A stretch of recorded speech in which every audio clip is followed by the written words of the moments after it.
this is Wayne Madsen. Welcome back. This is the Wayne Madsen Report, this Saturday Roundup, coming to you live from Washington, D.C. this December 4th. Now, before we get back to the WikiLeaks, the toll-free number, if you'd like to call into the program, is 800-313-9443. That's 800-313-9443. Okay, on Julian Assange, this is very interesting. Back when he first organized WikiLeaks, he was one of a number of people involved with it. They were looking for potential members of their board.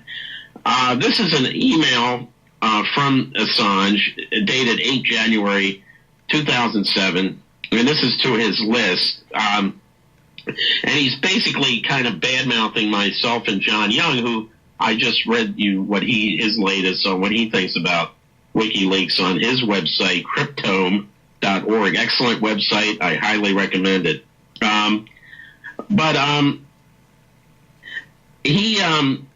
This is unbelievable. Apparently, there were some documents redacted on Cryptome, and they put XXXXX through the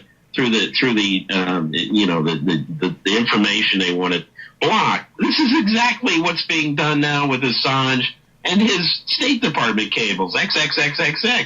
So he's criticizing John Young for having some of these documents, and he's saying, it's clear to me, however, that this is John Young, was not trying to protect people's identities with his XXXing, but rather trying to increase the sexiness of the document. Perhaps he feels WikiLeaks is a threat to the central status mechanism in his life. I think he just likes the controversy. Well, that's Assange. He's describing himself. He's doing the XXSing. Okay, this is it. And this is what he says in the same email. By the way, I suggest we be careful with Wayne Madsen, too. He seems to be another case of someone who was fantastic a few years ago. Well, thank you, Julian. I appreciate that. But here comes the zinger. But recently he has started to see conspiracies everywhere. Both cases possibly age-related. Okay, January 2007, January 8, 2007, I was 52 years old. I don't think I was suffering from the early stages of senility. Both cases age-related. Somebody sent me, a colleague of mine who's a journalist, very good journalist, said, well, he parsed Assange's comments. He said, well, basically, when he says be careful, what he's really saying is Madsen is up to no good concerning secrets concerning WikiLeaks. Of course, had I been on their board, and if I smelled George Soros, I would have blown the whistle. Soros doesn't attach strings. He attaches nooses. Anything he touches, he either controls or he strangulates it. This is the nature of this beast, George Soros. This man would make the perfect James Bond villain.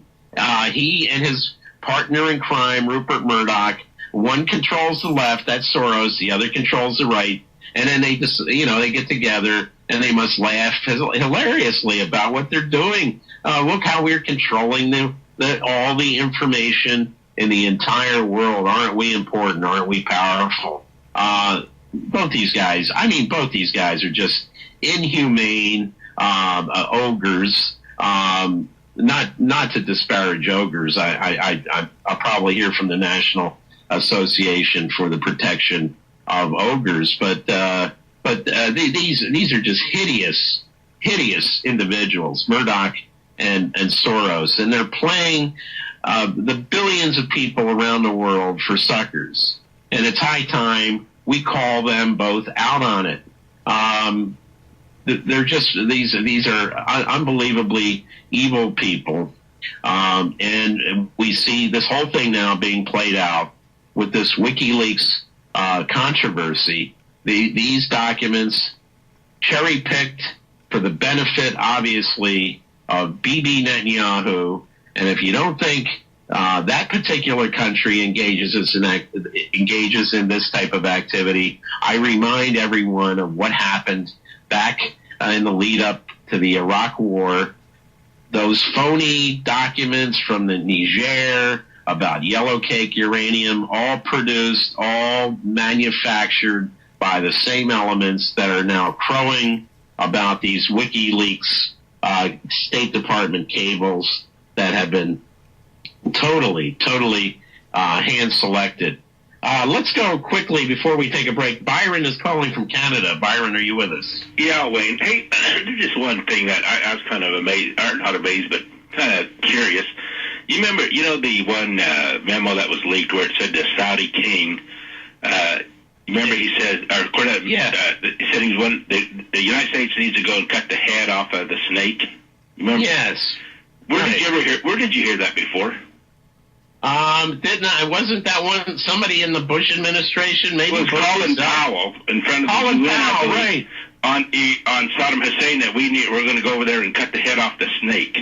Now, cut the head off the snake, right? Yeah, exactly. Now, do you think? I have a hard time thinking that the king of Saudi Arabia, even though he might not like the Iranians, maybe maybe he is worried about nuclear weapons. I don't know. Maybe, do you think he would actually use the same language that Colin Powell used against Iraq? That's a very good point. And listen, Byron, hold on. We've got a break. I want to pursue that line right after this short break. This is Wayne Madsen from Washington.